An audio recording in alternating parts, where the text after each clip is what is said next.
Dans le dernier numéro de la revue Schnock, Gérard Hernandez revient sur sa carrière d'acteur mais aussi à la télévision, notamment dans les jeux de 20h.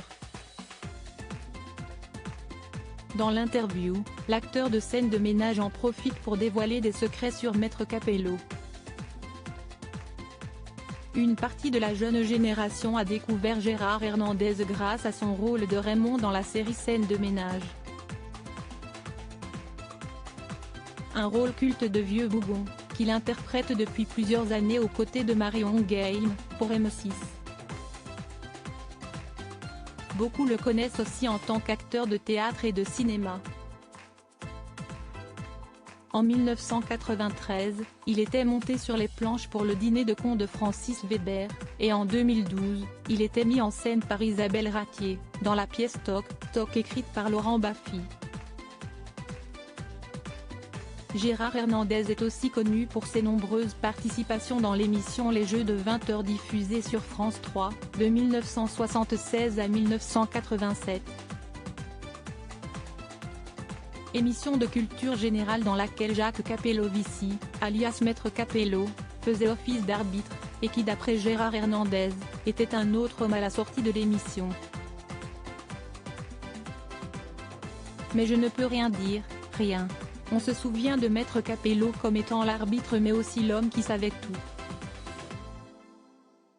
Surnom du grammairien, et verbicruciste Jacques Capello-Vici, il était entré dans la culture populaire grâce à ses nombreuses connaissances. Depuis, l'expression est même entrée dans le langage commun. Pour beaucoup l'homme était l'exemple même du savoir, devenant à force la référence de l'émission. Mais l'homme de culture avait d'autres atouts sous sa manche. Dans une interview pour Schnock, Gérard Hernandez revient sur le succès des Jeux de 20h, et la très bonne ambiance qui régnait dans l'émission. Qu'est-ce qu'on s'est marré. On y rigolait d'ailleurs encore plus hors antenne, se souvient l'acteur.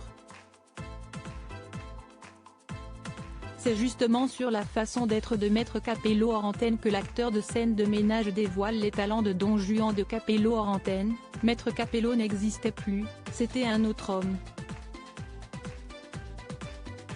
C'était un bon chasseur. Ça oui, il aurait pu diriger le syndicat des chasseurs. Des révélations surprenantes et plutôt cocasses sur l'homme, qui dans l'imaginaire collectif est plutôt considéré comme le cliché de l'intellectuel. Gérard Hernandez, malgré tout n'a pas donné plus d'indications sur la façon dont Capello chassait. Une manière de garder le secret sur des moments hors antenne, qui doivent être aussi cultes que l'émission.